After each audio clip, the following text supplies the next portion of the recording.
ኦኬ ኑሩ ቱርኪ ኑሩ እቺ ቱርኪ የምትለዋ መጠሪያ በሚመለከት ብዙ ሰዎች ማወቅ ይፈልጋሉ አለ በዘራችሁ ውስጥ ዘራ ሐረጋችሁ ውስጥ ቱርካዊነት something አያቴ ቱርክ ሄዱ ኦኬ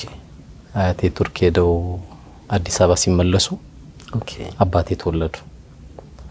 ከዛ ቱርክ ውስጥ ያየዋቸው ቱርኮችን ትመስላለ ብለው አባቴን ቱርኪ ብለው አወጡለት አጃይብ ኦኬ በዛ ዘመን ላይ እንግዲህ አያቴ ቱርክ ላይ ሄዱ ስራ እንደሚሰሩ ነው ሱብሃንአላህ ምን ነበር በፈረሲው ምን ይሁን ያው ንግድ ነው እንግዲህ ኦኬ ግን ቱርክ ሄዱ ነበር ቱርክ ሄዳሉ አሉ አሁን የቱርክ ማስታወሻዎች ምናምን እንደዚህ ቤታችሁ እስካሁን አላገኘውም እኔ ነኝ ያለሁት ኦኬ የሚደንቅ ነው በጣም ስለዚህ ቱርክ የተባሉበት ምክንያት ይሄ ነው ቱርክ ሄደህ ታውቃለህ እንዴ ነው አልሄድኩም ሄደህ አታውቅም ኦኬ ቱርኪ ኑሮ ቱርኪ ሆነ ቱርክ አለመሄድ እኔ ሳልሄድ እነሱ እንዲጠሩኝ ብዬ ነው አንድ ቱርኪያዊ አግኝቶ እንዴት አይጠሩኝም